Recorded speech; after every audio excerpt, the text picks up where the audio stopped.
Well, I'm live. We're live. We're live for the first time. Hey guys, what's up? Everybody make sure you are tweeting at Slurreny, #ThePartyShow. We are going to be live all night. We have such a good show for you. Thank you guys so much for coming out. Zawodni is here. Yes. Thank you. Absolutely. Misaligned Mind is here. Krenn is in the house. Pittsburgh legend Krenn is in the house. And a lot of dudes. There's a lot of dudes here tonight. So should be good. Before we get going, I just want to shout out, I got a bunch of friends here tonight with birthdays. Everybody, this is my friend Ziggy, and he is 13 today. 12. This is Eric, he's 42.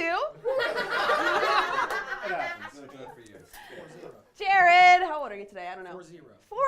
He's actually for real 40. Oh my gosh. Jim, don't feel so bad. You're not the oldest here. Zarin, how old are you today? 24. All right. Can we give these guys a nice happy birthday? Ready? Happy birthday. I got about 45 minutes before my leg hair starts growing back, so let's get the show on the road. We're going to bring out Zawodni. He's going to do some stand-up for you guys. You guys ready? Yeah. All right, let's do it. How's everybody doing? I'm Zawodni. This is perfect. I know what you guys are thinking. I got a very handsome face. It sucks that it's just attached to this grotesque body.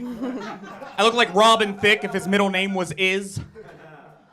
Except my hey just makes me look more like Fat Albert. I look like Leonardo DiCaprio if he was what like ate Gilbert Grape physically. Or I just look like the fat gay guy at Target. I think that always knows something about what you bought. Like, oh, I just love these shirts. These are great. You'll look good in these. Right. Confidence from the guy at Target here. I'm a pretty big rap music fan, if you couldn't tell by my Smash Mouth hair.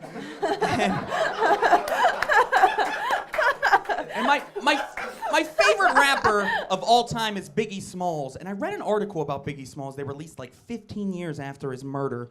And in these documents, they tell you what was in Biggie's pockets on the day that he died, which I thought was super interesting. Like Biggie, he had his driver's license on him. That's normal.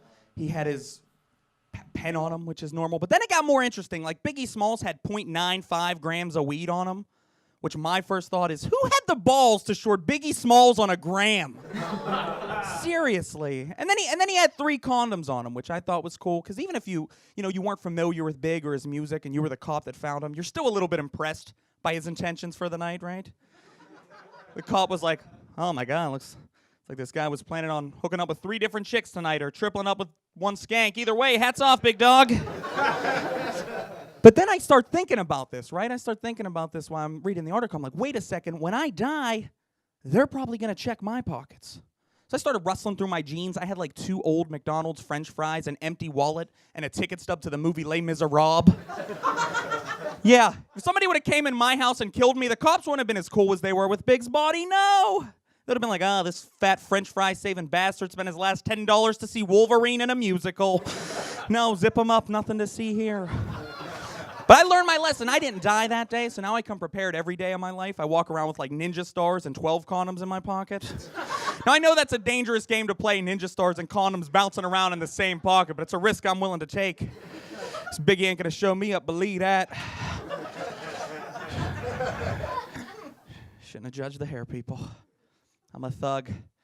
I was driving the other day, and I heard this advertisement come on the radio that kind of bothered me, and it actually made me feel bad for casinos, because I find that they're the only business that ethically has to discourage their best customers, right? Like the advertisement comes on, and it's like, problem gamblers. These men, they can lose their house, they can lose their job, they can even lose their family. Like, okay, you're allowed to have that ad, but you should also let them have, like, the pro gambling ad, the guy that's like, man, I love gambling. I won this dude's house, job, and family last night. It was great. Idiot bet his smoking hot wife on a pair of nines. It's a way cooler way to get kids in sex or adoption. I'm having, like, a barbecue. I got 15 kids fluttering around. My buddies are like, Ray, what What are you, running a daycare? No, hot hand and blackjack, who knew? Gonna love the 7-year-old, been feeding him Jell-O shots all night. That's what I'll do with kids. They love Jell-O, apparently. That's not even the most annoying commercial to me lately that I've been hearing. The one is actually on TV. It's one of those anti-texting and driving commercials. They don't want you to text and drive anymore, right? And I think that's good, I guess. I do it all the time. I don't care. I guess it could be dangerous. But the commercial is unethical, right? Like, it's this guy, and he's talking into the camera, and he's all messed up and brain damaged because he got into an accident because he was texting behind the wheel. And he said something along the lines of, "This was the text I just had to send before my accident." But then it shows you the text, and it just said, "Where are you?" And the "are you" wasn't even spelled out, and there wasn't even a question mark at the end. Come on, right? You guys are quiet for the same reason I am, because clearly there was something wrong with that dude before the accident if you couldn't shoot a simple "where are you" text behind the wheel. Like, I'm half an asshole, and I play Words with Friends and drive. And I drive a stick shift, and I'm usually kind of high.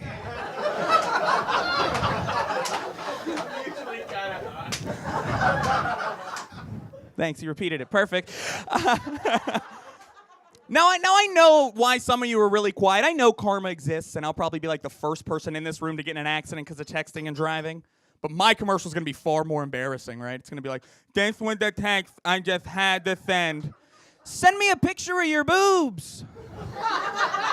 More embarrassing, yes, but at least it'll be properly punctuated, unlike that retards. You guys are sick.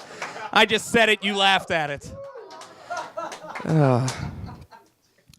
I'm a single guy, but I did used to have a girlfriend, and my last girlfriend was where I learned that I'm like truly kind of a jealous guy.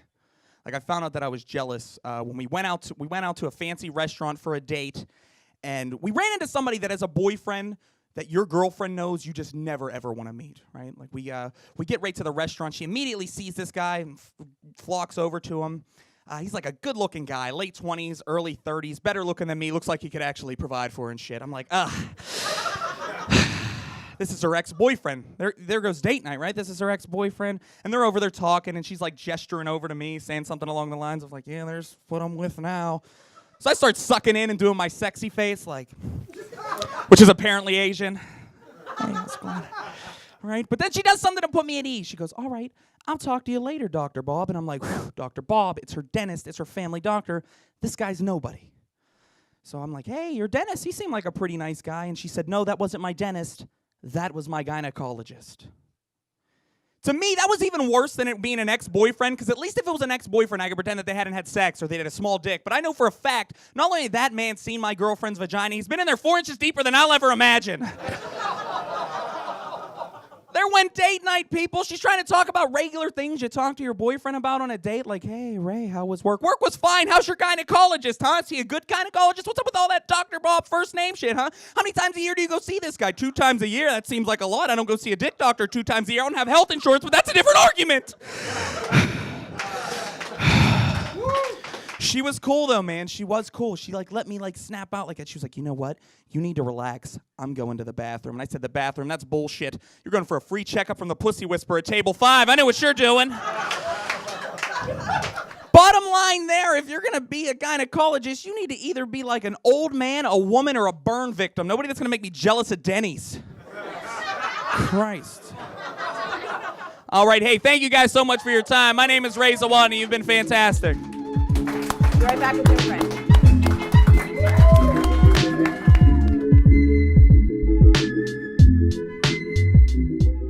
It's all you, Sereny, yeah. So, Yeah, let's play Milk the I know Cow. you said you were busy on Sunday, but I really want you to come to the party show. There's going to be a really good band Yeah, there. it's a band. It's good for you. Started- That's nice. Let's do a house party right here. How about this house? Oh yeah, Sereny. Yeah, coming right. Oh. What in the world of Donald Sterling is going on here? Say, man, hey, I don't do threesome.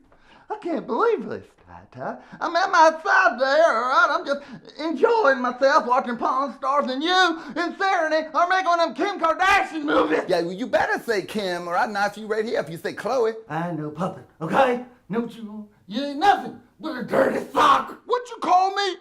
But where are you going? Come back here, you mother. You want to go?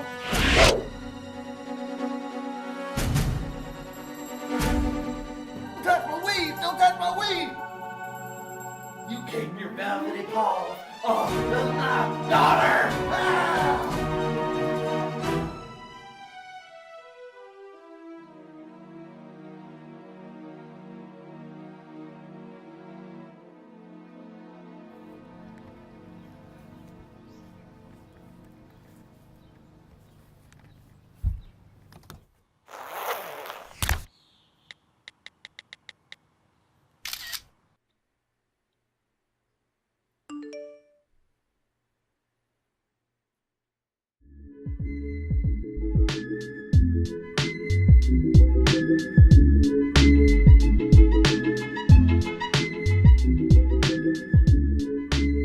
Everybody, Pittsburgh legend Jim Krenn. Bring him out. Thank you. There you go. You too. Thank you. Thanks for Mike's kissed. Nice little Mike kiss there. Oh, wow, thanks for having me. My God, I gotta tell you guys, it's, you know, I've been doing comedy and radio for a long time, and I remember when I was, I don't want to get emotional right off the bat. You are wearing black. I was a little kid. You're wearing all black. I remember sitting on my dad's lap and saying I want to be an entertainer, and he looked at me and I said, I dream that one day I'm going to play basement and drum. You made it! You made it! You made that dream come true. You're here. I just want to thank everybody, you know? Started from the bottom. I know, and Now I hope you you don't get mind, but don't back my in the laundry basement. over there. I still have a washer. But I'll tell you, the weird thing is when you turn 50, just to give like a little insight, is in like when I was a kid, when I was like your age, like 22, 23, and I'd watch the news, and then there'd be a guy in the news going, "A man was found in the river today, found his body, he was 50 years old." When I was your age, I'd be like, he lived a long time. That was good. Good for him. He made it. Ain't that much time left anyway. It's 50. I turned 50, I see guys 75, I'm like, you want to work out together?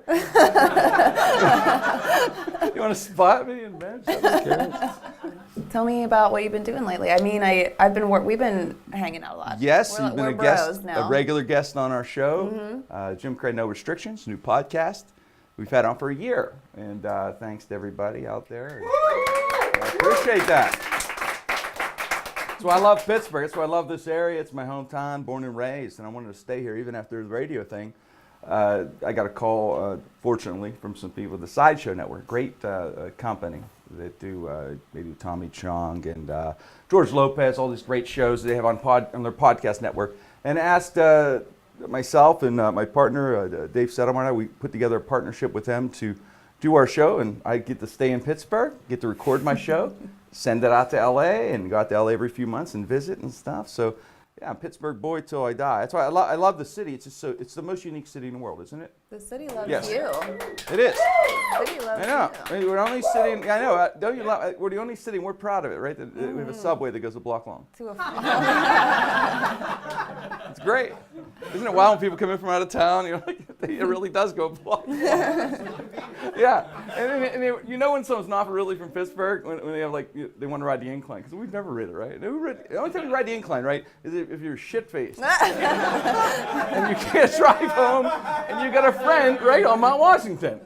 And that one incline, the other one goes in the woods. I don't even know where the hell that goes. There's people going in there, Into the man. They're gone mountains. forever. Is there a cat or am I high?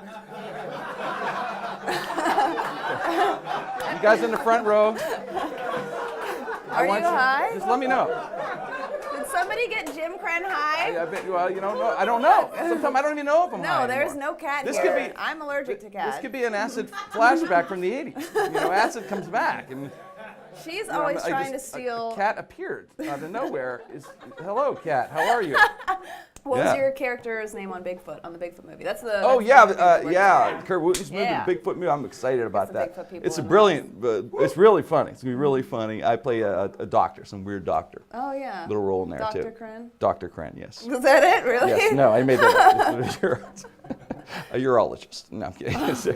No, there's like some generic doctor guy. It's just a small part, but I enjoyed it. I love working with Kurt Wooten. He's brilliantly Oh, he's funny. so and, funny. Yep. Very fun. There's a lot of great talent here in Pittsburgh. I loved live radio. I love radio, man, because it's like, walking a wire without a net. Just like this, anything live, you say it, it's out there. You can't take it back. You can't put the genie back in the bottle. So I did enjoy that with radio. There was a thing, when the FCC started to get weird and the fines were getting big, they started to tell me, hey, man, if somebody swears, you're going to get fined. You, not the company, like $250,000.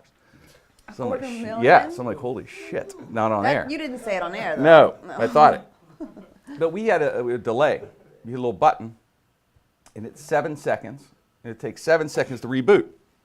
So if you say, by the way, am I allowed to say on this Oh thing? my gosh, we prefer if you did. I'm glad I waited 40 minutes in, and 22 later, to ask permission. The more you say it, the later I have to go and edit all the... Oh, sorry, Dustin, I'm sorry, buddy. No, that. Fuck that f***ing shit. Gonna be Let him edit that. Gonna be completely edited on the show. Oh, but anyway, so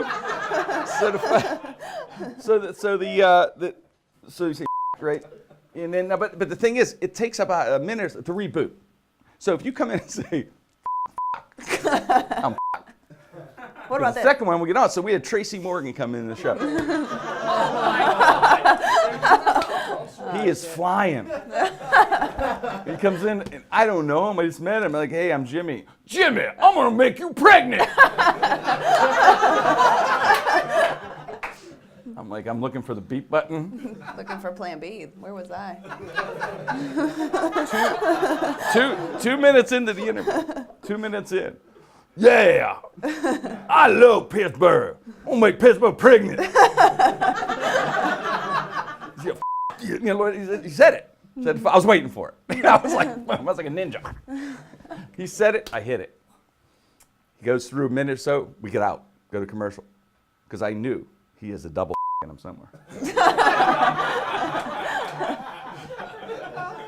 I don't know what to do. I know it can't reboot. So I huddle everybody up and I said, look, let's do the interview and not have it on the air. He'll never know.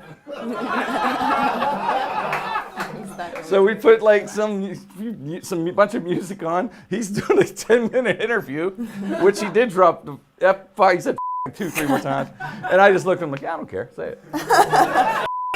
And he was never on the air. He never knew. Gave me the hug, left, the whole thing. So yeah, you're the best, Sereny. I love you, man. You're tremendous. Very funny, major talent. Thank you. I love your show. Love watching the show. Thanks for letting me be on. Appreciate it. Thanks for letting me do my laundry too. So. We'll be right back with Misaligned Mind right after this commercial break. Did you get that? Okay. Put on Sereny. Do I go back? No. No, you're good. Sereny, and take us out. We'll be right back with Misaligned Mind right after this commercial break. Thank you.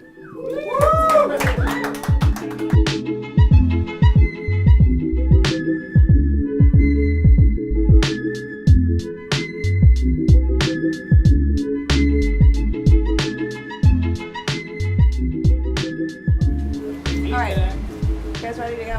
All right. Let's do it. Misaligned Mind, everybody.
I take and go when I try to say I love you.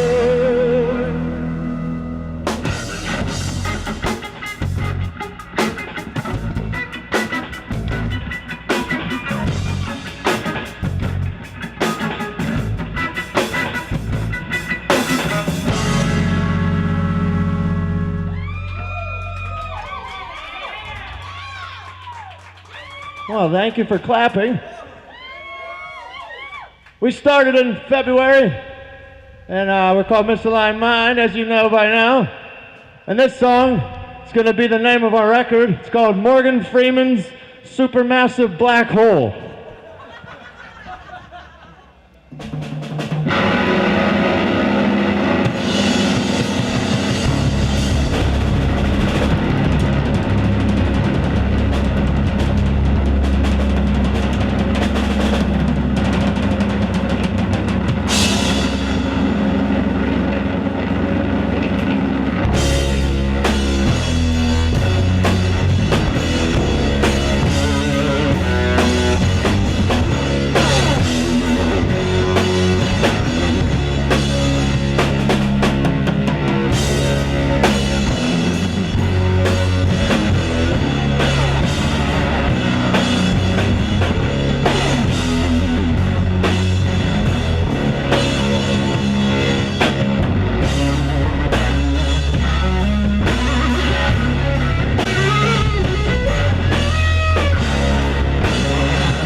Tiger.